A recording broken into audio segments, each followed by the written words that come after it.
their savior to be, as those guys are calling him. He was 4 for 6. He had some nice balls. I was going to say. You just keep giving me stuff to quote, man. You just can't help yourself. I can't keep it. It's like every week I come up with a new one. All right. Yeah, this is right up there with the horny hair. Manhattan Bank has been serving the Gallatin Valley since 1905. Started by local farmers in order to help grow the agriculture industry, Manhattan Bank has since grown into a full-service bank serving the entire valley. With branches in Manhattan, Churchill, Three Forks, and Bozeman, you're never far from your local bank. As banks are consolidating and changing, Manhattan Bank sets themselves apart through consistency and a small-town banking feel. Come see why we have been in the Valley for well over 100 years. Stop by the new building in Bozeman. See Justin Skillman and Tyler Dosher for your business banking and Brad Whitmer for your home loans. Go Cats. Member FDIC.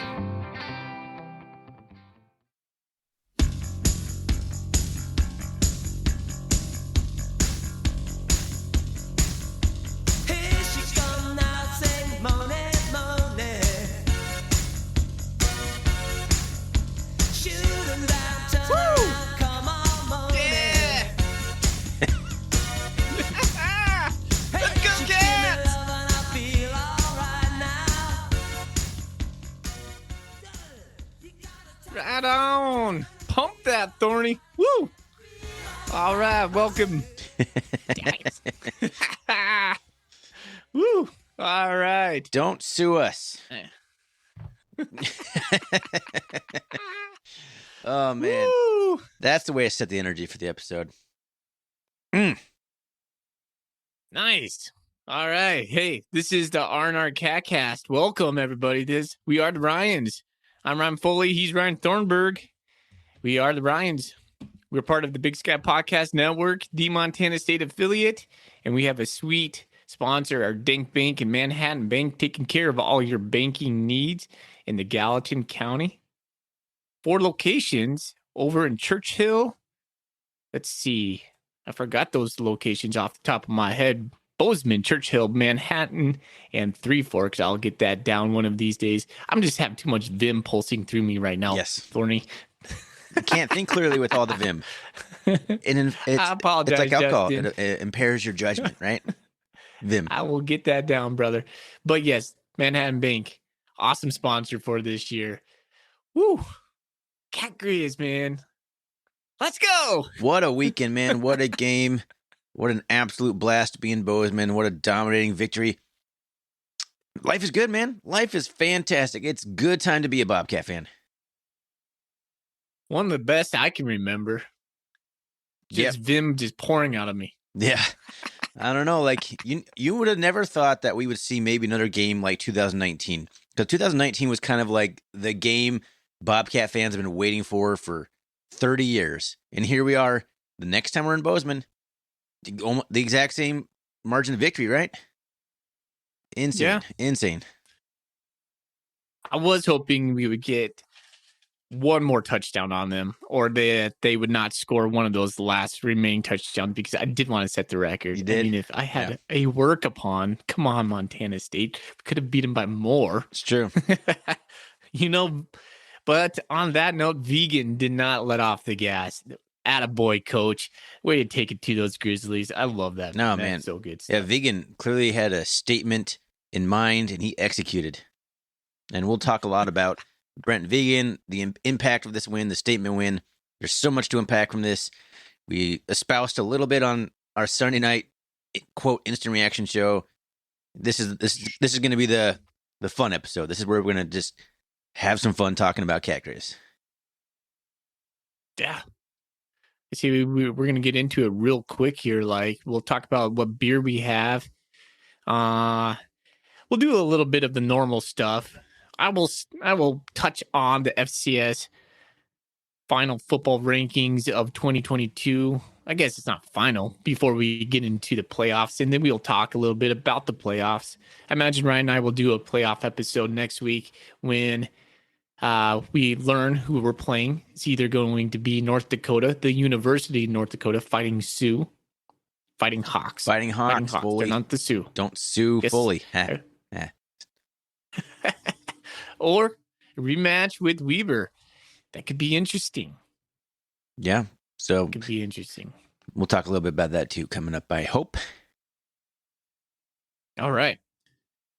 First, let's talk about what's in our golden coolies. What's in your golden coolie? There's not very much beer left in my fridge. So it's slim pickings in there. But this one actually fits. I thought of something that could make this fit for tonight. It's the Salmon Fly Honey Rye. And I figured it's a sweeter drink for a sweeter victory. That's all I got. It's a good one. Cheers. I went and picked up a 6-pack of Moose Drool, thinking it's safe to drink Missoula beers again. And I haven't had Moose Drool in a while, and it's a good fall beer. So I got a 6er of Moose Drool. It's funny that I don't know what this is even called, the label. You can peel the labels off now. They're not like the printed on the can. They're the shrink wrapped labels. It's weird. So I got agitated and pulled mine off. Now I just have a silver can in my koozie. So there it is. I feel like that's a you problem, to be honest. So we're drinking 2 Missoula beers post Cat Griz. Is this a good sign or a bad sign? Well, like I said, I didn't have any other beer, but that doesn't mean it's not a sign. But there wasn't very few choices over here. I haven't gone shopping for a little while on the beer front. All right. Thorny, how much are you addicted to right now just looking at Bobcat Nation, Twitter, anything related to Montana State? Extremely. I feel like there's not enough time in the day to read everything that I want to read. I want to read all the Bobcat articles. I want to watch clips from game day. I want to listen. Reese Davis put out his podcast that he does today, and he said in his tweet that they talked about Montana State. I haven't listened to it, but I want to. That's just another thing that I want to do. I want to less and less as the day goes on, but I still want to read all the sad Griz commentary everywhere on eGriz or Twitter or whatever. Mostly pro Cat stuff, but I am enjoying the angry, bitter tweets. Although they're not as upset anymore. They squeaked in the playoffs, so I think that kind of eased the pain over in Missoula. It reminds me of the 2006, how the Bobcats got in the playoffs that year. We lost to the Griz, I think 7-16 in Missoula, and you think the season's over, and then somehow the Cats end up hosting Furman in the playoffs, and that was our first victory since 1984. So maybe that's how it's going to go for the Griz. But yes, long story short, I am still absorbing every single piece of content I can, every single commentary, every single singular tweet that pertains to Cat Griz. I am just eating it all up at the moment. You and me both. That's awesome, man. I remember that 2006 game. Jack Rolovich passed for a ton of yards. Big Lou Suacito, that's his name. He took the flag, the big Bobcat flag at the very end of the game, and was just planted on the 50-yard line, leaving that sucker, man. That was a big moment for Montana State. Hey, was it that year that the Cats went eventually to App State and got beat? Yes. That was one of the Michael Jefferson. Yeah, yep. The Michael Jefferson reverse pass or whatever. I had 2 guys in his face falling backwards through an interception. Not like I still remember all these years later or anything. That was a crazy year in Bobcat football, man. You beat Colorado, Colorado Buffalo, and then you lose to Chatham State, and then you lose 3 in a row, culminating in a 0-45 whoop down at home against UC Davis when they were D2 or in the Big West or whatever. I'm not sure, but they weren't in the Big Sky yet. And then we just go on a tear. We make a switch. Rolovich comes in and wins a whole bunch of football games. We beat Furman, and then we head to App State, and we lose that game. App State was in the middle of their 4 national championships in a row run. But yeah, that was really a turning point for Bobcat football. Absolutely. Yeah. That was the start of it. The big human at the helm. Yep. And then He's dynamic, man. I love listening to that guy talk. He's amazing. His voice. I bet the way he recalls things. I bet he would come on the podcast. That'd be awesome. Have you ever met people who can just recall dates? He can do that. He can. With alarming clarity. I couldn't tell you dates at all. No. He'd be like, yeah, in 1983 when I was in 4th grade. I'll be lucky Cheney, if I can Washington. pinpoint the year of something I'm trying to recall. I was like 18 or 19 or somewhere in that range. I don't know. Like, I can't pinpoint months, let alone years. Oh, man. Gosh, dang it. It's a good time to be a Bobcat, man. It just feels like you just want to sit back, crack a couple beers, and do exactly what we're about to do for the next hour. Just sit and talk Bobcat football with no agenda, no, just a wandering conversation about the state of affairs in Montana state land, where the Bobcats are at, reflect on the game. I mean, there's going to be no difference than you and I sitting down next to each other at a cozy bar, having a cold one, than you and I doing what we are doing right now, like 400 miles apart. Yeah, cheers. I'm holding up my beer. You can't see it because you're listening to the podcast, but we're cheersing each other. There it is. There it is. All right, Thorny, we got to start somewhere, man. Well, why don't we start with me doing a little story time on my weekend in Bozeman. Okay. You want to start there? I feel like that'd be a good place man. to start. Got into town on Friday, and this is kind of the cool part. So I hooked up with, I think his name was Denzel. He was a game day producer, or a producer for game day, and he reached out to the podcast and told us he'd asked us to promote some of the socials to try and get as many people to the bus thing as possible, to the game day event. And he also said that we could have some VIP game day tickets or passes to the game day thing. And I, kind of asked him what that meant. It sounded pretty cool. And that's actually what kind of spurred me to go to Bozeman in the first place. I wasn't going to go for Cat Griz. When game day was announced, I got a lot more like, oh man, I kind of want to go, but you know what? I'm still not going to go. And then I get the VIP pass, and my wife is basically like, you're an idiot if you don't go. This isn't going to happen again. You should go. So she kind of pushed me, but met up with him at Worthington Arena at the basketball game because they were set up in a room there doing their thing there. Got the passes and went and watched Montana State beat Wagner Pacific, whatever that team was that they played on Friday night. And then between the men's game and the women's game doubleheader, they unveiled the conference championship banners from last year. So I got to be there for that. That was pretty cool. Then I met up with a friend of the pod, part of the podcast network, Montana Parlay of the Montana Mint podcast. I don't know if you guys check out his gambling advice. It's pretty entertaining. He's a pretty entertaining guy. Hung out with him a little bit at the Cat's Paw. Got to bed early because I wanted to get up nice and early to go to game day, which was it's pretty cool. It was pretty electric feeling. We got there with some buddies of mine. We got there like at 6:45, like we're walking up to the set, and you could just hear the crowd like cheering as you're like walking across Kagi. You don't know how many people are over there. You can see the set, you can see the lights on, you can hear people talking over the loudspeakers and then cheering. I'm like, you just get this excitement, man. Like, this isn't normal. It's like pitch black out. This is not part of the game. Something cool is going on over here. So I went over there, checked it out, and it was cool. Like, game day was really cool. It was fun walking around. I didn't get in the throng of people. We kind of hung out in the back by the band a little bit. Me and a friend of a friend were hanging out a little bit there. And it was fun, man. It was really cool seeing some of the big personalities that you are familiar with, like Kirk Herbstreit and Reese Davis and all the crew there. That was pretty cool. But man, the game was what it was all about. Tailgating, going to the game, going out after the game, after the big victory, just meeting up with people who listen to the podcast. I met up with Roger Fisher, who's someone who is a big fan of the podcast. We appreciate Roger's being a listener and always contributing questions and stuff like that. And I met up with some other people, and it was a blast, man. It was a great weekend.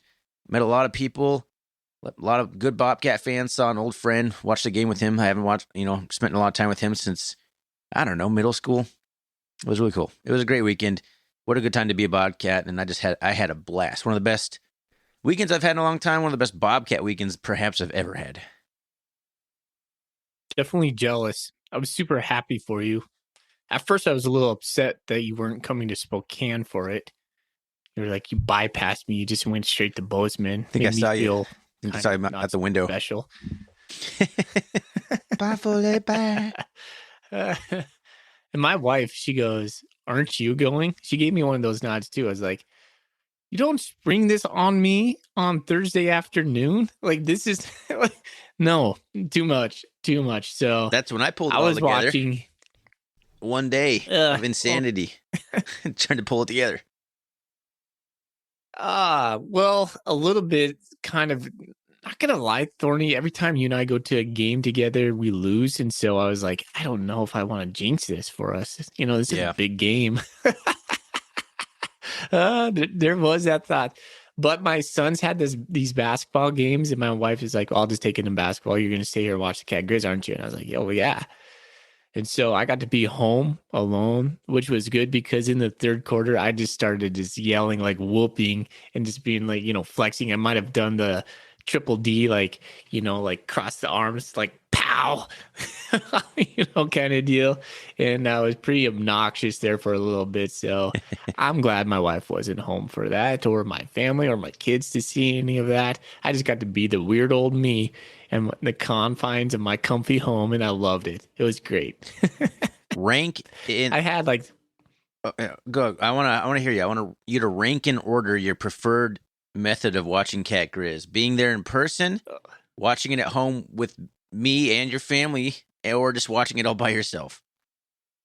Probably watching it by myself would be the number one thing I like to do, because nobody can judge me for my weirdness at that point. And then I would probably pick, I don't know. It's been a while since I've actually been to a Cat Griz game. I used to go all the time. I used to be a season ticket holder when I lived in Montana, all this fun stuff that I don't have anymore. But I don't know, man. Having you there in 2019 was really fun. Like, that was really cool. Like, we didn't even get to podcast. We didn't even do like a live show or anything after that. It was just hanging out and just having you there.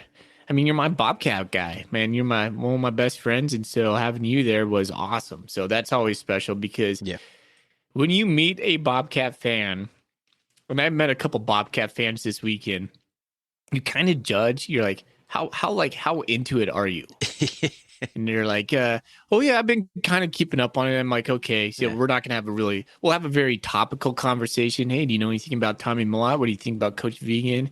But then if I met a guy like you, like I would spend probably 2 hours in the instant just being like captured in Bobcat talk, and we would be like instant best friends. So having you there is pretty awesome too. So we'll have to do that again some year. I don't know what holds in the future where we'll be, but we'll be there. We'll do Cat Griz together. We will, man. Someday. We will make it happen again. That was a blast in 2019. And funny enough, there's a lot of parallels between that game and this game.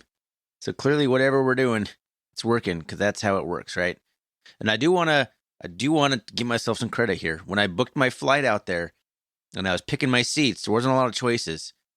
One of the ones I saw on the way over, my leg from Bellingham to Seattle, was number 15. I picked number 15. That's an easy choice, Troy Anderson. The next leg was from Seattle to Bozeman. I saw number 23 sitting there, and I'm thinking, Jody Owens. All right, let's go. I got 15 and 23. Jody Owens and Troy Anderson, two of my favorite Bobcat players of all time. I booked those ticket numbers, so maybe that's part of it, too. Maybe that's part of it. Oh, the seats where you're sitting, is that what you're talking about? Yeah, the seats in the plane. Ah, nice. I like it. I hadn't thought about that. I have to think about that next time we're going to a Bobcat game. We don't know where we're going next year. We still got to pick what game we want to head to next year. That's always the fun part. So, all right. Let's do that. We're going to get into the game, but let's take care of some perfunctory stuff that we normally do. Let's talk about the FCS football rankings. I'm just going to quickly go through them. Montana State comes out at number 3. Feels so Weber State number 9. Yeah.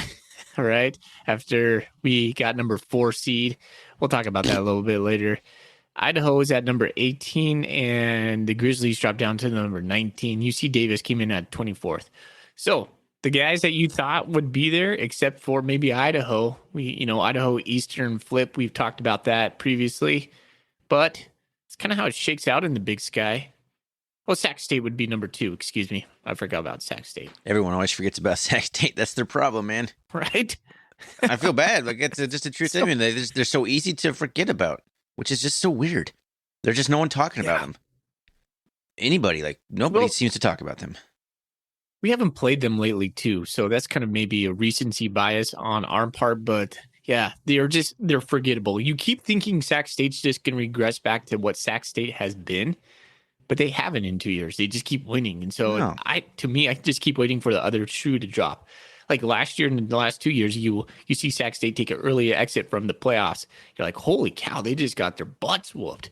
You're like, where did that come from? So I don't know. I think I'm colored with that kind of sentiment, just waiting for Sac just to kind of implode, but they might not. They're on a decent side of the bracket. They'll have to run into North Dakota State. We're getting off topic here, but I don't know. Sac State, yeah, easily forgettable in my mind. Yeah. Yep. Whatever. Like I said, it feels the final rankings now just feel like who cares? I don't even want to talk about. I mean, the Cats stayed exactly where they are, but that wasn't good enough to keep them in the in the 3 spot, though. So weird. Yeah. So I don't know if you want to talk any more about the playoffs. Save that to the end, or just kind of get right into some Cat Griz. Let's do Cat Griz first, man. All right. Hey, you got any good stat sound effects queued up for me yet? I know you're laughing because you've been asking me to do that. I got nothing. I got that. Which doesn't work for this. Totally doesn't match the mood, though. I only have like 4 sounds on my soundboard. You pump that. That's a little bit better. Pump Moni again, man. Boom, boom, dun, dun, boom, boom, dun, dun. All right, well, let's just do it, man. Let's give them the stats on this one. Your Bobcats, your Montana State Fighting Bobcats, 55, Missoula 21. What a score there. Bobcats pile up 31 first downs to just 23 for the Griz. Cats are 6 of 11 on third down, while the Griz are 4 of 8, which is 50%. Ain't too bad, but, silver linings, I guess, for the Griz there. 2 for 2 on fourth down for the Cats. The Cats actually stuffed the Griz twice on fourth down. Here we go. 561 yards of total offense for the Bobcats, 122 through the air on 7 of 10 passing, and 439 yards on the ground. 65 rushing attempts in one football game, 6.8 yards per carry, like I said, was above our season average. This is basically going to cement this team as the highest yards per carry team in the history of the Bobcat program, which is pretty crazy. Cats end up with 7 penalties. I'm looking at that. I'm like, I don't remember there being 7 penalties necessarily, but when you're winning by 3 or 4 scores most of the time, I don't think you really care too much about that kind of stuff. Almost 40 minutes of time of possession for the Bobcats. Absolutely domination on that side of it. And going back to the Griz, 315 yards of total offense, just 219 through the air. And I'm not sure how much of that. I mean, Lucas Johnson, the starting quarterback, only had 137. So a lot of that was like Daniel Britt coming in mop-up duty, or whatever the reverse of mop-up duty would be. 18 and 29 passing for the Griz. That interception thrown by Lucas Johnson picked off by Rylan Ort. Just 96 yards of rushing the football for the Griz, which is pretty crazy. You and I talked a lot about, is Nick Osmo something we have to worry about? Well, we'll talk more about that. 96 suggests no, he was not. 6 penalties for 45 yards, 3 turnovers from the Griz. Man, those stats are pretty dominant. I want to read. Hold on, Thorny. So I just want to interject on that rush where you said 96 yards. 64 of those was Daniel Britt scrambling up the middle on base defense. There you go. Yeah, against our prevent, whatever defense. Like, let's just get out of here defense. That's pretty crazy. Yeah. I want to flip it real quick here. I want to read the 2019 stats because they're super similar. 488 total yards for the Cats. 106 passing, pretty similar. 382 on the ground for 6.2 yards per carry on 62 rushes. 37 minutes of time possession in that one. That's crazy how close that is. 242, but our defense was better that time year. 241 yards of offense for the Griz, just 46 on the ground, and 195 through the air for Dalton Sneed that year. Also, I guess two turnovers instead of 3, but pretty crazy how similar they are. And I can't wait to talk more about why I think that's important. But let's finish off the stats, individual stats. I want to take that fully.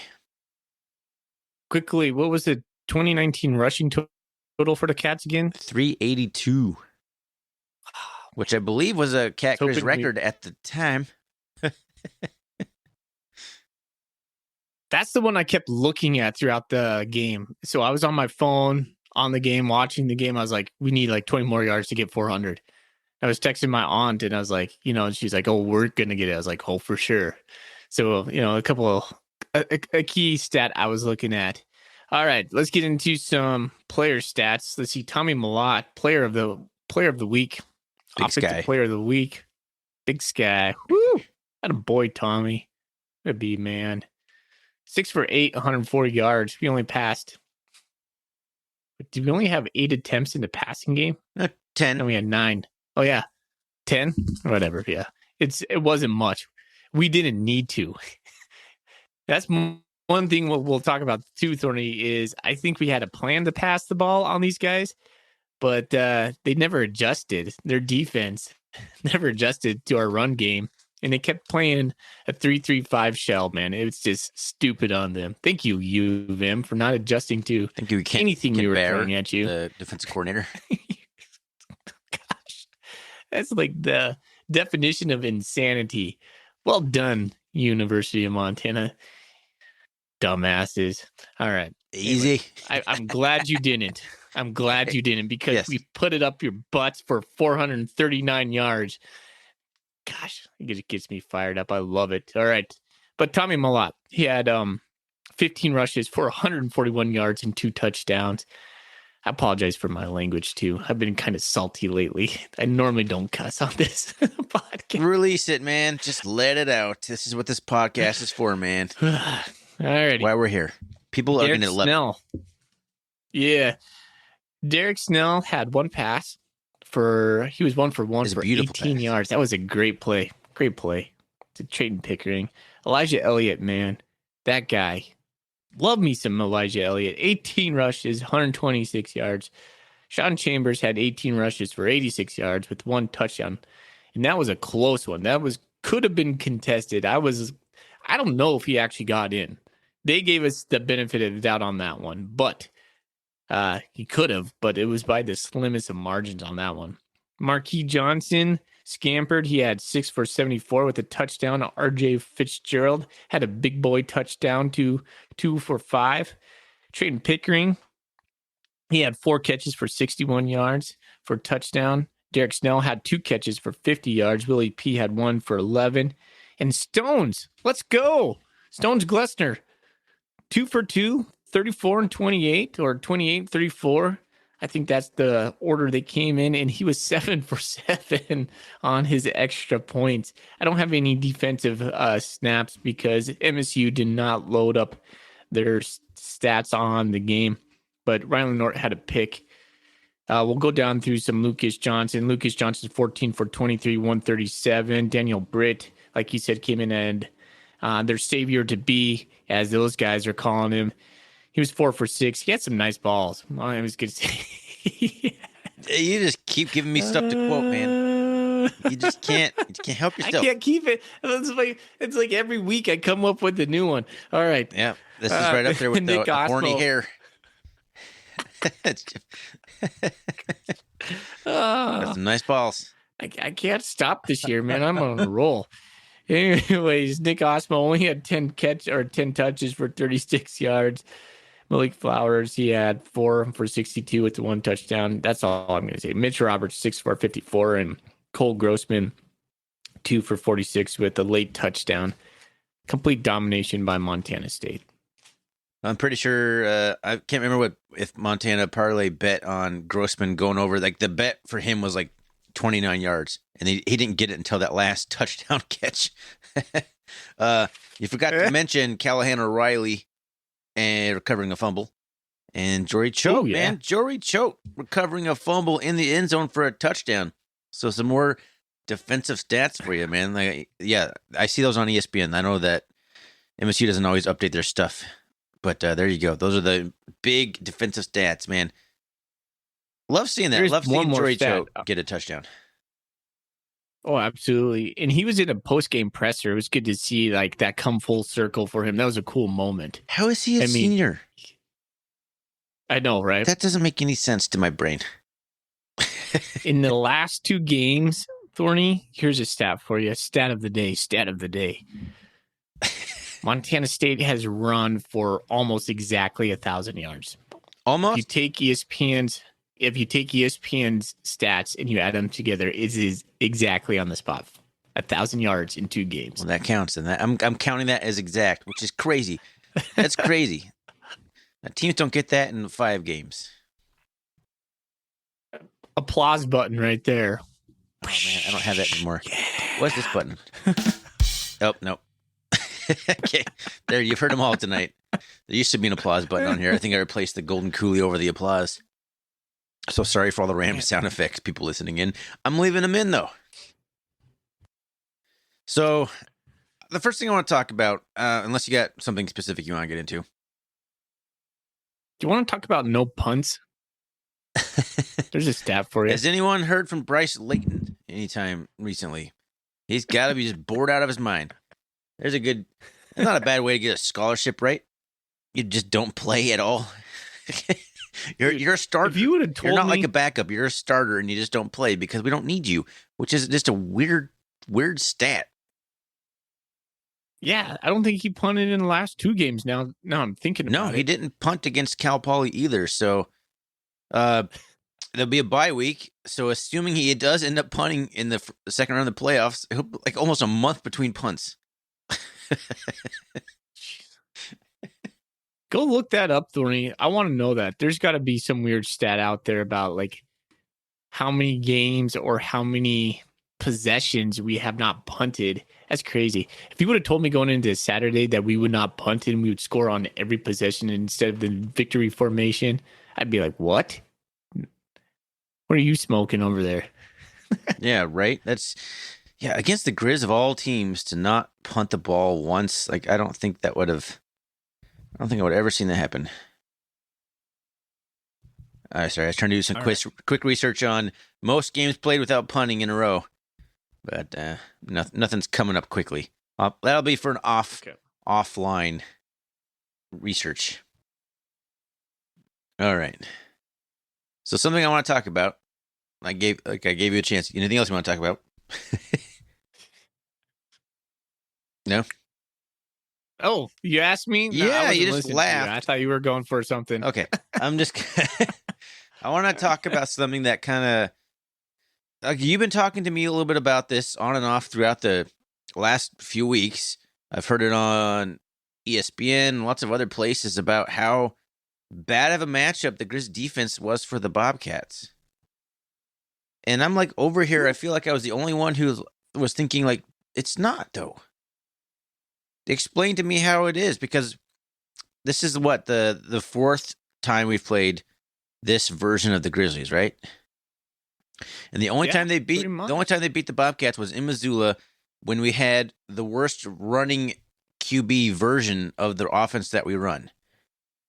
We're not going to get into the whole Matt McKay, whatever. He wasn't as good running the football. He didn't. That's just not what he did. So when the Cats go full air, what did I call that? The ground raid. Ground raid. That's right. I was trying to think of it. When the Cats go full ground raid, the Griz haven't had an answer. So when people keep talking about how the matchup was so bad, I'm like, but why? Why? It worked in 2019 in particular. I think so many Griz fans were clinging to the fact that the 2021 results with Matt McKay at the helm, like, well, we stopped Tommy Millott when he was in the game for 8 plays. We'll stop him again.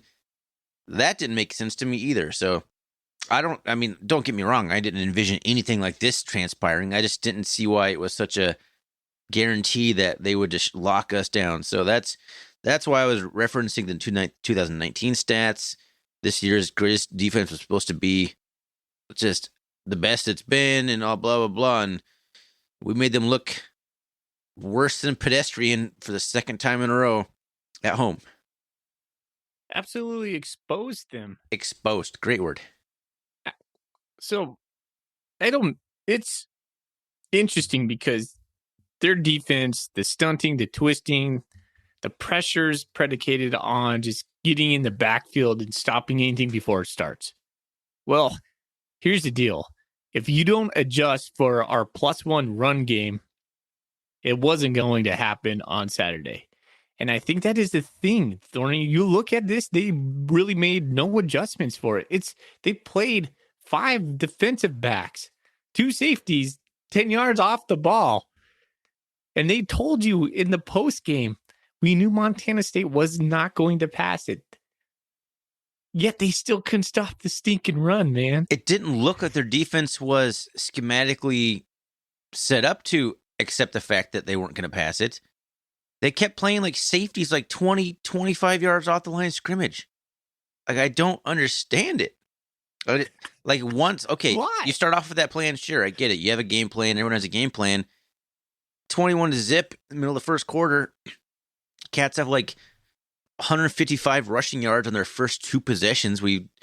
I don't know how many times in a row do we run it before we even threw a pass? It was in the 20s, right? No, I think it was in the 30s, man. We ran it over 30 times in a row to start the game, and they just sat there in their 3-3-5 with the safeties like 20 yards off the ball. Just like, well, one of these times they're going to pass it to Ravi Alston. It's like, we'll be in position then. Yeah, we'll be ready. I mean, Justin Ford's ready. Especially, that's the thing. So that really boggles my mind. The Griz, especially Griz fans, like, are touting how good their cornerbacks are, but they made no. So, okay, you think you have good cornerbacks? Stack the box. Send everybody. Exactly. Send everybody. Leave your cornerbacks on an island and make Tommy Mellott beat you. They didn't. Yeah. And they didn't. And it was over. It was over fast. Like, it was clearly that they could not stop the Cats' run game in the scheme they were running. They never did anything different. And thank you. And that's why this was a coaching victory almost as much as it was anything. Oh my gosh. Taylor Housewright must be sitting up there in the booth going, they're not adjusting. We're just going to continue to run it down your throat. I'm sure he anticipated them stacking the box. Yeah, right. Like any adjustment, and you had a call sheet ready for that. All right, here's where we're going with their pass plays when they're bringing the pressure. When they bring up 8, when they bring up 7, even 6, here's what we're doing, guys. They didn't adjust. They did not adjust. They got their asses handed to them the whole game because of it. I think it's insanity. Like, right, like I heard Gus Tutel say that on the Big Sky Breakdown. It's really true. It's the doing the same thing, expecting a different result. Is this just hubris? Is this ego? Is this going, we just know this is what we do and we do it at an excellent rate, but we have nothing else? I don't understand this. This is terrible coaching on the fact for the Montana Grizzlies.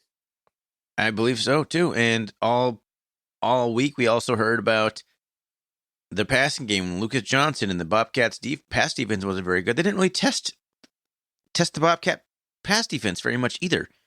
So even like on offense, I don't think, like, they tried to run Nick Osmo like into our front four like time and time again. It was their game plan on both sides of the ball was baffling to me. It was terrible. I mean, we're sitting here just like criticizing them, but they deserve all the criticism in the world. It was the weirdest coaching. Yeah, it was the weirdest coaching display I've ever seen. Like, there's no adjustments on mainly the defensive side of the ball, but holy cow. Like, the weirdest thing. Like, why wouldn't you adjust for our run game? That's our strength. I don't know, man. Well, you and I talked about how if they get past SEMO, here's the thing. If they get past SEMO and they get to go play North Dakota State's gonna hang 400 on them as well. So they're gonna run just power at them. So that's not what I'm sure I agree with. Everyone keeps saying, like, oh, the Cats just laid the blueprint on how to run all over the Griz, but not everyone has Tommy Lott and Sean Chambers at the same time in the backfield. I'm not sure it's quite North so Dakota easy. State's different. They are, but they don't run the same scheme as we do. I'm just saying, I don't think because we did it, everyone else can do it. That's all I'm saying. The Cats are a historically elite running program at the moment. They're going to break almost every single record in Montana State's record book for running the ball. All right. I don't think just because North Dakota State's good historically at running the ball that they can run for 400. But why wouldn't they copy what the Cats did? They can. They should. All I know is it's out there on. on film, man. I'm excited to see because I've heard plenty from the media about how the Griz are a better matchup for North Dakota State. Well, we'll find out most likely, won't we? We'll find out because they're gonna I don't handle know, man, if SEMO. they can make it past SEMO, dude. Like, I'm all of a sudden really questioning this coaching staff. I mean, it's easy to hate on Bobby Houck. I mean, that's like number one target. My favorite, by the way, my favorite Cat Griz sign was Bobby Houck skis and jeans. Yeah, there's plenty of skis and jeans slams, and I was here for it. Well, the thing too, a little bit. I don't want to spend a whole lot of time about the Griz next matchup or anything, but Bobby Houck, his formula, whether he deviates from it or not, that's his downfall. Obviously, he has a formula, and if it doesn't work, I don't know what to do. But it's going to work against SEMO, or very well could. I mean, that's the thing. It's going to be at home. It's going to be an overwhelmed opponent. And we saw SEMO come up to Montana State, and they couldn't hang. So I don't know. We'll see. Yeah. But okay. But all I know is you and I talked about the keys to victory. One of the biggest keys was if you punch the Griz in the mouth first, they can't adjust. And that was very evident to the way, way bigger extent that I ever thought was possible. But that was what happened. Absolutely. And I couldn't think about just Taylor Househite sitting up there going, I can't believe they're not doing anything to counteract. He's probably like, this is easy. This is the same play. You want to just keep sitting in that base defense of yours, rolling out 5 defensive backs when we're running at a clip of 439 yards a game. You're going to still play a nickel out there? What the hell? Like, Taylor Househite was probably going, you guys are just such dumb sons of guns. Like, what the heck are you doing? Okay, cool. I'll take it all day long. All day long. And we did. We just took their souls. They couldn't stop us. At one point in the third quarter, you're just laughing. You're like, they're not interested in playing. And so it's so funny, Thorny, because when you get up that big, you start listening to Ty Gregorak, Marty Morningweg on the broadcast. And what do they have to talk about at that point? Well, they talk about the landslide. This is 2019. And they start talking about things like, oh, look at those Grizzlies sitting in the shade, all cold and, heartless. And, the narratives start coming out and they start trying to paint the picture of the day. It's just enjoyable. Soak it in as a Bobcat fan. Go back and watch it all. The two of the worst losses in Cat Griz rivalry history for the Griz belong to Bobby Houck. He should be fired. That was terrible. Like, at that program, they lost 4 out of the last 6, and they still got into the playoffs. They beat nobody with their winning record. They have lost. Let's see, Bobby Houck in the last 6 Cat Griz games has lost 5 of them. Man, I don't know. I think his name, his previous successes is gaining him a lot of rope over there. I agree. I'll tell you that. Riding his own coattails, which is kind of funny. Yeah. He's so weird, too. He's so surly and unapproachable and just kind of a dick to the media. I don't know, man. That guy is very abrasive as far as a coach. I think he likes to build himself up as kind of a villain for everything, which is why it's so damn enjoyable to see him squirm and lose. One thing I don't understand about the Grizzlies, too, as we're talking about these guys riffing on them a little bit, is once they seem to find something that works, they don't go back to it.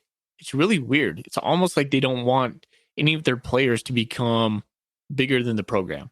Like, Montana State does a great job of promoting their players and allowing them to be who they are while maintaining team first.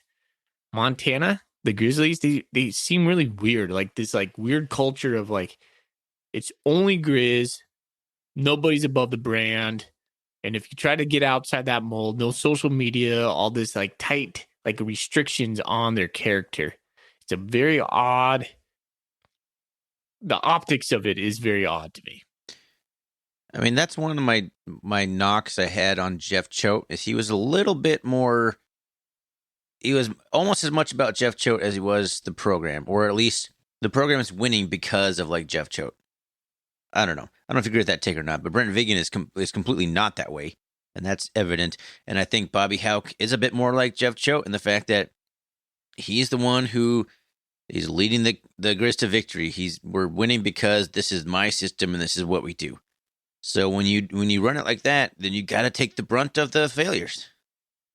Let's talk about Coach Vegan for a little bit, because if you're if you're still on the fence, then have you been watching? What are you doing? Fully as a on Bobcat fan? The Vegan train. Yeah. Absolutely. He's only 22-2 in FCS play. One of those being his first Cat Griz game, which is, by the way, not an easy thing to do as a first-time head coach. I know the way it went down, coming after a guy like Jeff Choate, and the way that it went down, you're like, oh man, here we go again. We got another Rob Ash, another analytical, this just another game, blah, blah, blah. But whatever reservations you had, let it go, man. Let it go. He just annihilated the Griz, just as big as Jeff Griz Slayer Choate ever did, except he also beats Weber State. He also beats Eastern Washington. He also wins the other conference games that allow you to share a conference championship, which we did by going undefeated. Woo! Something Jeff Choate was probably never going to do, right? Because he made it almost too much about the Cat Griz. Like, you're more focused on that, and that's why you drop an egg. That's why you drop an egg. You lay an egg when you play a team like Idaho State in 2018. In November, yeah. I mean, right? Vegan's got him focused all the time. And it's not just another game. He is the right coach. It's just like, yeah, he's got him dialed in still at the same time. And yeah, go ahead. He's the right coach for the right time, right? He is the guy that we needed to take the next step. And because he's never been that guy that's been about me, I think that's where people's reservations come from. Like you said, Jeff Choate was so many things. And part of that was Jeff Choate. He really liked himself. He was a good salesman. It's taken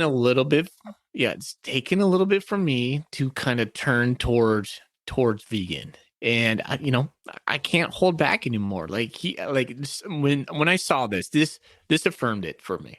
As I just needed to know, like, if we won by 3 points, I would have felt great about Vegan. But we kicked their butts, man.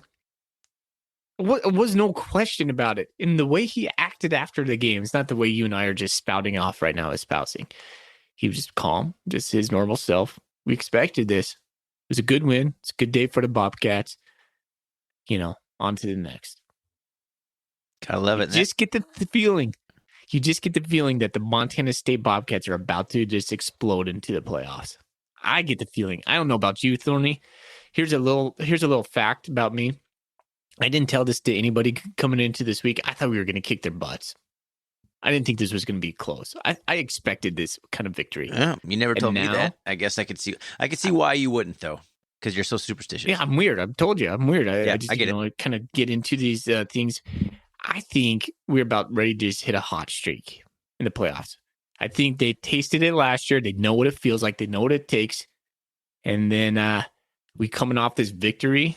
So, like, whoever comes to Montana State, whoever comes to Bozeman in 2 weeks, God bless them. But I don't think it's going to be close. I mean, what has Vegan done so far? He's been playing his best football late in the year. Last year, it wasn't until the playoffs, but he made the necessary change to get it done to play your best football in December and go on the playoff run. He's doing it this year. This was the most complete victory of the year, topping UC Davis. And on all phases, on defense, on offense, and special teams. Complete. The defense is going to have to continue to make strides. That's one thing that's for sure. But I think our offense is so stinking good that we can overcome some shortcomings. Although, Ryan, there is like the Achilles heel is like if we get stopped on running, but nobody really has yet. Yeah, I'll believe that State when comes I in see and it. Exactly. So, like, and then what happens? Well, I don't know. There was a moment in the game where I think it was Coach Morningweg was talking to Ty Gregoraki, and he said, "Hey, do you think the Cats can go make a national championship run without being able to precisely pass the ball?" What are your thoughts? I don't know. I honestly don't know. I'm not going to just easily answer yes, because I do think you have to be a bit more dynamic than the Cats have been. But I also think the Cats have it in them. We Exactly. like you said, Housewright had some stuff ready to go to throw the ball more than we did. If we had to, we didn't have to. Tommy Millant is capable of more. Is he capable of putting together a 300 passing yard game to win that game? I'm not sure about that. Is he capable of throwing 175 yards or 200 yards to keep the defense honest enough to continue to run the ball at an amazing clip? 100% yes. Yeah, no doubt. I'm sure Housewright was waiting up there saying, okay, if these safeties roll down, we're going to check to this play. They'll look over and they'll check to that play. Never had to happen, man. You probably saw a little bit of that in the third quarter when we threw it to the tight ends there a couple times in a row. And he's like, you know what? I'm finally going to pull some of these pass plays that I've been just keeping in my pocket all game because the game's over. Yeah. Let's do it. Let's get the Alaskan assassin dump downs. Yeah, let's throw it to Trayton Pickering so he can completely stiff arm juke Robbie Houck to the ground. Let's do that. Love it. No sadness on that. Ooh. I would be curious. I think Robbie Houck was the leading tackler in this game. I'm curious. I want to see somebody tally up his missed tackle count. It's probably about the same as his actual tackles. Sorry. He's a collegiate athlete. I don't need to be mean to a kid playing college football. But when your safeties are your leading tackles, it's never a good sign. You got your butts whooped. All right, man. I did not like his attempt to pile drive Sean Chambers into the ground after the whistle blowed. I don't think Russ Reimer liked it either. Nobody should like that. Come on, man. That was just frustration coming out. You can say you didn't hear the whistle all you want. Everyone else heard it. I rewound it to make sure whistles were blaring, multiple whistles. It's pretty obvious. But yeah, enough about Robbie Houck, who will never have to play again unless somehow the Griz go to the national championship and meet us there. That's the only. I didn't speak that into existence, did I? Please not. How about Rylan Ort, man? Let's talk a little bit about Rylan Ort. Let's talk some individual players that we want to call out on this one. He had two great plays that I can think of off the top of my head. Obviously, the interception. He picked off Lucas Johnson in the third quarter, second quarter. I got kind of hazy on it. But the other one I think was more impactful was him tracking down Mitch Roberts after he juked the defender and ended up tackling him on the 1 yard line as he was going to go into the end zone and score. It may have been 28-7 at that point. I'm not sure. It was either 28-7, 35, 31-7, somewhere in that range. The Griz were going to score and, capture a little bit of momentum. He tackled him and they got a first down. So it was like first and goal. But Rylan Ort hustled and tackled Mitch Roberts, took him down. And the very next play is when Lucas Johnson fumbled the ball that Callahan O'Reilly captured, that he recovered. And that's just how the day went for the Griz. But a huge props to Rylan Ort for a couple of big key plays in this game. It's good to see that. It's good to see him get some more confidence. I knew when he was coming back that it'd probably take a couple games. Yeah. It's nice to see. I thought James Campbell was in really good position when Malik Flowers caught that first touchdown. Yeah, he was. Like he had his hand right there. That was just a really good play. I mean, in football, a perfectly thrown ball is going to win 99% of the time. It's just almost impossible. It's just almost impossible to be a defender. Like if someone throws a perfect ball, what are you going to do? And that's what happened. Yeah. But yeah, he had a pretty good game. Who else really had a good game? It was good to see Danny Yu back. I will say that. He played pretty good. There was one play. Healthy, man. There was one play when Malik Flowers broke a tackle and busted to the outside. Danny Yu was tracking him, and he cut behind another Bobcat player being blocked and caught up with Malik Flowers at the sideline and pushed him out. That's kind of one of the things where Danny Yu can do that really Callahan or Nolan Askelson can't. I'm not saying he's a better linebacker. I'm just saying he has more speed and he can make those kinds of plays up a little bit. And that was a pretty cool play to see too. So it was good seeing Danny Yu get back for his first time after an injury. He'll only get more healthy and be more ready to go for the second round. We're getting shout outs to players. Let's get a shout out to the Alaskan Assassin and Trayton Pickering. I love our tight ends so way much. Those guys block, seal the edge, dominate. Man, we can't do what we do in the run game without those guys. 100% true. I was rewatching the game, like the first two of the first three plays, Derek Snell like pulled out to the side and just pancaked somebody. It's so much fun to watch. He's mean, man. He's got that, he's loving that it mean too. streak in him. Like, you want that from an offensive lineman. You don't necessarily see that in like a tight end, but he's got that mean streak of blocking in him as a tight end. It is just fun to watch. We got to talk about Tommy Mellott again. I don't care. We'll do it again. Made such good decisions in the run game. Make such good moves running the ball. Holding on to the ball, making good cuts. Man, when Tommy's playing like that, the Bobcats are a super tough out. That is true, man. I think that's one thing that gives me the most confidence going forward in this is having both of our quarterbacks back, healthy. The complement of those guys is just unreal. Like the sweeping motion that Chambers gave Tommy, and he rushed into the end zone. That play is almost. I mean, what are you going to do? No, to defend that. And it's unreal, man. I said this when we had when Coulter was on our podcast. I was like, we haven't really seen the full complement of Tommy Mellott and Sean Chambers healthy at the same time in a long time. And I think Housewright kind of waited to spring it, but when he did, man, like Mellott come in on motion out when he's lined up at wide receiver and Chambers was taking the snap. How do you defend that? Oh, yeah. How? It's absurd. I mean, there's even more to come. It's only a sophomore. As far as I'm concerned, only a sophomore. Both those guys back there doing one guy lined up, like eventually they're going to do some crazy passing from that formation. Mm-hmm. All they did was run it. And Tommy Mellott was 6 of 8. The only 2 incompletions he had were both throwaways when he was under pressure. I like it. Special. Yep. He's special. Props to him too, man. Just at the end of the game, giving Ashley Washburn that little quote he was talking about, like, don't dehumanize those Grizzlies over there in that bus.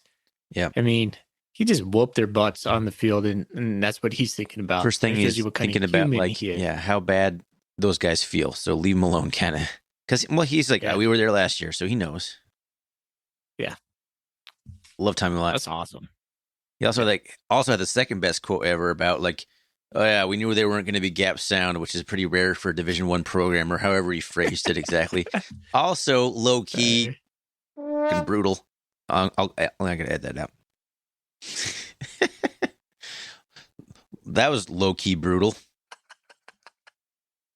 He's laughing because I dropped an F-bomb, which I'm going to go back and edit out. Already said a bad word. I did. I'll edit it out.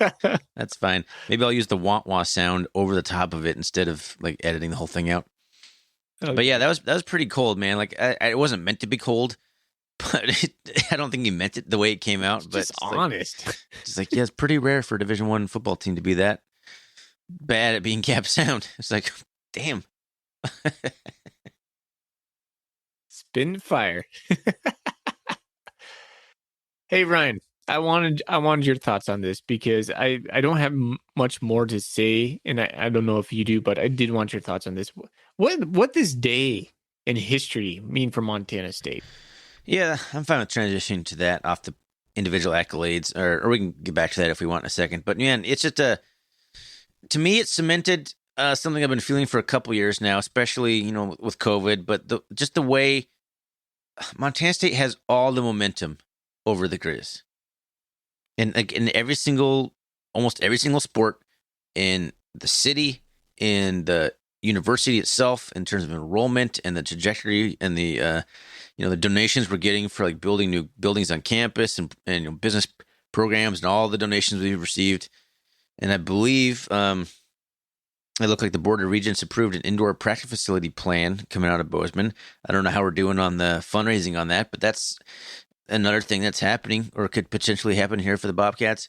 It just cemented to me that there's just no possible way other than the way some Bobcats still behave, but there's no way that Montana State's a little brother in this rivalry. There's nothing. They don't do a single thing better. Period. That's a good point. So, other than the fact that some Cat fans are still more obsessed with the Griz losing than they are the Cats winning, so there's that mentality side of it. But looking at the results, the data, like there's nothing little brother about this rivalry at the moment. No, Montana State's holding court. I mean, we went to the NCAAs in men's and women's basketball last year. We went to the national championship. We won a national championship in like women's rodeo. It's absurd. Montana State answered the bell in so many ways on Saturday, starting with College Game Day. They did such a good job with that, too.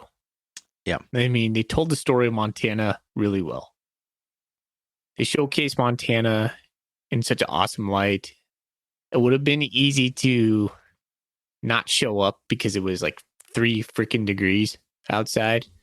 Montana State, well done, right? Yep. And they backed that up with that performance. Just stamped the authority on the foreheads of the Griz right there. And then after the game, said, we expected it. That's what we wanted. It's a good win for us. On to the next. Yep. I mean, that's the expectations right now. About walking with the big stick. They are, what I see right now is they are just mirroring Coach Vigen. The way he presents himself, the way he walks, his bravado, his quietness, but is you're not going to mess with me attitude. All of it, man. It's a great time to be a Bobcat, man. Just an absolute great time. I mean, the Cats had some pressure on this week with game day in town, even though game day is not filming or showing the game itself, which the Griz faithful should be on their knees thanking the Lord that they did not air that on ESPN or something or whatever. Yeah, man, it's a great time to be a Bobcat, and the Cats rose to the occasion instead of shrinking away from it or, having a, oh, here we go again moment. No, this cemented the Bobcats' place in this rivalry right now, and it is at the top, and it is not just football. All right, Thorny. I think that might be a good spot for us to transition maybe into some FCS talk. Unless you have any parting thoughts on the Cat Griz. I think we summed it up well, but is there anything else you want to talk? I mean, no, not really. We didn't get to every single player who had a good impact. Elijah Elliott had a great game. I don't think we talked a whole lot about Sean Chambers necessarily. He had a fantastic game. Man, we can get out of here on that, but I wanted to mention a couple more guys, but holy cow. What a great victory. And it took a whole team effort, and it's been building for a few years, and Coach Vigen has been building it, and it's Coach Vigen's program now, and he is got it rolling. Agree, man. I'm glad you said that. All right. Well, let's transition into a little talk on the FCS playoffs, because we'll talk about more of this next week as well when we start preparing for our actual opponent. But it came out that Montana State was the 4th seed. I was really surprised when we saw that North Dakota State surpassed us, even though they've been behind us in the rankings all year. Man, I don't know how I feel about that. I mean, looking at it right now, North Dakota State's going to get Montana again, probably because Montana plays SEMO. But so I wouldn't want to play the Cats or the Griz back-to-back. Although, to be honest with you, if we play the Griz 10 times in a row right now, I think we whoop them 10 times in a row. I don't know, dude. What do you think about the 4th seed? I think it doesn't really matter. I was initially upset. You don't think it matters? I don't think it matters. Sorry. I was initially upset that the Bison jumped us. I'm like, why? What have they done better? They have 2 losses. They don't have as many ranked wins. Their strength of schedule, I don't think, is as good. I don't have the data in front of me, but it was just very shocking to see them jump us. But it's pretty clear to me that the committee just wanted the 2 top 4, it was going to be an all Big Sky, all Missouri Valley top 4 seeds. I think they just want to split the conference up. That's what it came down to. Okay. They wanted, whether it would have been SAC 1, SDSU 2, Cats 3, NDSU 4, I think that's how they would have tried to divide it up so that they're on opposite sides. Okay. Or I guess it would have had. See, I hadn't thought about that. That makes sense to me. It would have had to have been, I guess, if they still wanted to continue. If Zach was the number 1, it would have had to have been the Cats number 4 still to, or no, either 2 or 3. Anyway, I think that's what the point of it was. And I think no matter how we sliced it, we were going to get another Big Sky. Whether we were 1, 2, 3, or 4, they were going to send Weber State to Bozeman or Idaho. It was going to be either Weber State or Idaho. So I don't think it matters in that regard. You're still getting the homes. If you win your first game, you're still going to be ranked above the number 5 seed as the 4 seed. And I just think kind of your date was going to be Brookings for a semifinal if you make it that far, no matter how you sliced it. I've calmed down off the initial irritation, the shock of like, how did North Dakota State jump us? I don't think it matters as much as you might think when you think about regionalization and the way the committee kind of viewed the bracket. I do think that North Dakota State got the easiest bracket I've ever seen. They got Sanford. If they beat the winner of Montana or SEMO, which is not two okay teams, you got the winner of Sanford, which is SoCon team. I don't know what conference they're even in. Although, Sanford's got to get past Southeastern Louisiana or Idaho. But Sanford, Southeastern Louisiana, or Idaho, none of those teams are beating North Dakota State in Fargo. And then, unless Sac State wins all the way out, you got Sac State down the other side, who has a short history of losing in the playoffs. There's a chance that the Bison don't have to leave Fargo. If Sac State slips up, the Bison have a home trip all the way to Fargo, and they got Incarnate Word. Yeah, it's like that. It's an easier. It's a way easier side than the Cat side. But I'm not. Yeah. I'm not upset that we're on the opposite side of North Dakota State, though. At the same time, seems like our destiny. Well, we're gonna have to face either Weber State or North Dakota, as I said earlier on. I'd like to see Weber State come back. I don't think that's a popular take, but I think Montana State. I mean, go back a month. Yeah, okay, maybe we got lucky on those 4 safeties, no doubt. And that was a weird game with all the special team stuff that was happening. But the arc Montana State right now, I just feel like we have such good momentum. To be honest with me, I see that game happening kind of like how we played at Sam Houston State last year, just taking care of business, man. I mean, let's look at the trajectory of both programs since that game. The Weber State was able to squeak out a win at home against Montana 24-21 when Chris Brown was the quarterback. Then they lost to Sac State. They took care of business at Idaho State. And then in the final game of the season, they squeaked out a last-second victory against Northern Arizona. Their offense is sputtering. We've gotten better. I don't think Weber State's gotten much better. Yeah. This is what it boils down to. Agree with that. I don't know too much about North Dakota right now to make any comments on them. So yeah, we don't really excited to see that on Saturday. Yeah, we don't have to talk too much about that. It'll be kind of fun to watch that game on Saturday. I'll watch that and the Griz game and just sit back with some beer and some popcorn and watch some FCS playoffs. Well, for the Jackrabbits. Although I don't know, New Hampshire, Fordham, and Holy Cross, that's a decent little group right there that can meet South Dakota State, but it's going to be in Brookings. Brookings is going to be frigid. Played in 3 weeks. I know, it's crazy. By the time they play that game, it'll be almost a month. Yeah. But I don't think it's going to matter. But I do think, I think our version of the Bobcats right now, offensively, is better than it was when we played South Dakota State last year. Defensively, we're worse. So I'm pretty curious to see if we get that far. I'm not taking anything for granted here, but I think they're beatable. I think we have not a terrible road to Frisco here. I think if we get Weber State, that's going to be our second toughest game besides potentially South Dakota State. I think for the first time in the year, I feel somewhat confident that we can make it back to Frisco. I'm not saying we're going to, but I could see us it's possible in my mind. If you would have asked me that probably in October, I would have been like, I don't know. I don't know if we're there yet. I think we're going to catch momentum through the playoffs. We might not, but maybe I'm just using last year as kind of a picture for that. But I want to believe that. I kind of feel that. Hey, especially coming off that big beatdown with the Griz. That big beatdown, and then of course Isaiah Funds is going to be back. Question mark. Cool. Now he can play 4 games in redshirt. Yeah, do we need him? I don't know. That's the question. How much better can a football team run the ball? The answer is not really any better, but it'd be nice to have him be complimentary piece. Yeah. I'm saying the Cats will be healthier in 2 weeks than they are now in a lot of ways. So that's only going to help. All right. Anything else you want to talk about in the playoff bracket here? I think I'm good, man. Yeah, just kind of wait and see mode. I know we're going to talk a ton about it next week, and so I'm just excited to see some of these matchups. Montana State's definitely on the harder side.